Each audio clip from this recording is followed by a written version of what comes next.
Hi everyone, my name is Kaustubh Kale. So in this video, we'll try and understand the difference between active funds and passive funds. Now there's a lot of debate on which funds are better. I'll come to my recommendations also, but let's first understand what exactly are active funds and what exactly are passive funds. Now in active funds, the fund manager or the asset management company gets the discretion to pick stocks and decide the allocation. Simply put, in terms of the theme. Now, in a passive fund, which is also called as, which is basically index fund, in the index fund, the fund manager does not use his own discretion, but he already has what are the stocks to be chosen and what is the allocation, because it mimics or mirrors or it replicates the index as it is.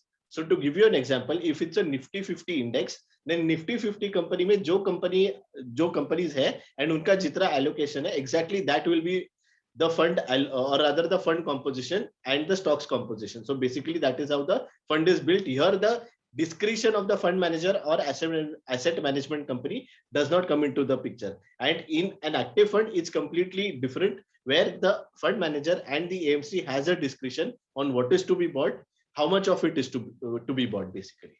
Now, what do I prefer exactly and why do I prefer it? So I personally, and this is my personal opinion, is that the way that a passive fund is built is a flawed concept, and for the simple reason that, let's try and understand. Now a stock that is going up or which is already overvalued is basically being bought more because uska allocation percentage zyada hota hai. So stock that has gone up already, okay, and which is a significant part of the index is bought more, and there is no restriction on the percentage allocation.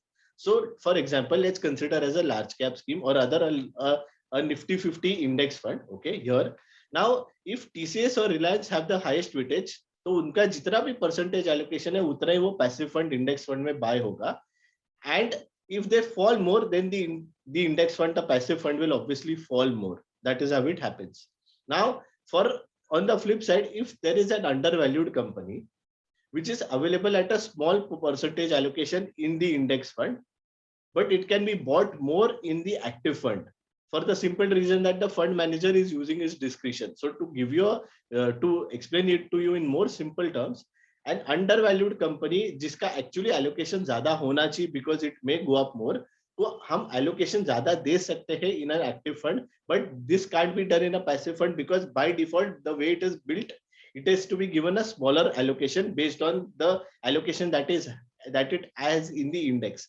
So the point is, the stock that has already gone up more and which is already very large is getting a more allocation. The stock which has the potential to go up more, which may be undervalued based on the fund manager's discretion, is actually not given a very sizable allocation in the index fund or in the passive fund, and that is where I think it's a flawed concept.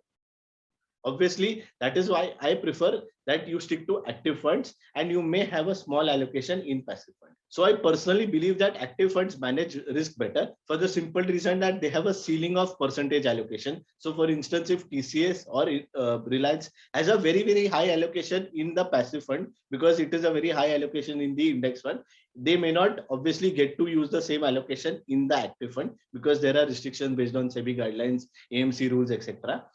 And in case if they find an undervalued stock, then they can buy more of it without staying to the rules of the passive fund. So I believe that they manage risk much better because there is a discretion involved in it. Thank you so much. I hope you found this useful as well as interesting.